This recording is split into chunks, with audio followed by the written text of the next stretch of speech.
I'm going to just step through a very simple little concept of the retail cycle now. And I don't think this will be unfamiliar to anybody who is in the retail game. At the end of the day, what we do is we buy, move, and sell something.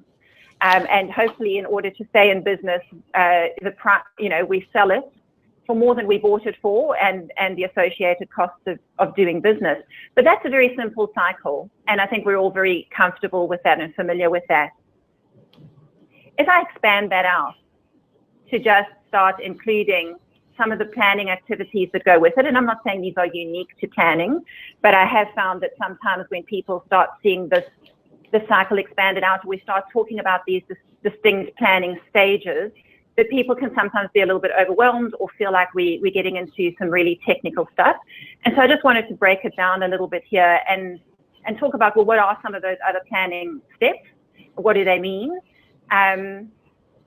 Really more just to demystify it. So all these additional steps in the cycle that I'm displaying here, they're really just specialist activities that are supporting and informing each of those retail steps.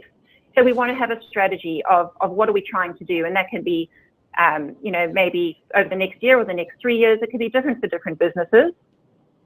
And then the merchandise financial plan, or the plan, is simply the financial expression of that strategy. What it does is it puts it into numeric terms so that we can self-check, so that we can validate, is this going to take us where we need to go? Is it really achievable? When I see it in those growth terms or those profit terms, did my great idea or my great initiative suddenly make me a little bit nervous about how realistic is it? Can I achieve it in that time frame?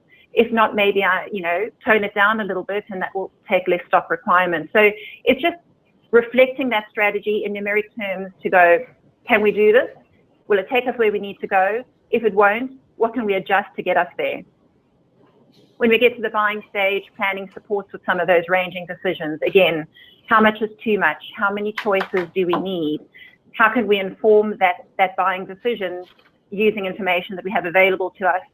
Then on to how do we allocate it? How do we send it out to stores, making sure that that right product is in the right stores at the right time, and then into trading it, looking at how it's performing, comparing that against our plan and our benchmarks, considering where markdowns or promotional activity might be needed, but also looking forward to what else is coming down the pipeline and how can we optimize where we're at. Do we need to buy more into something that's doing well? Do we need to pull back on something that isn't performing the way we thought it would? It's just pulling those levers at that stage. And then, of course, having a review where we capture our learnings, recognize our opportunities, and feed that back into the strategy again. And like I said, these are not all specific to planning.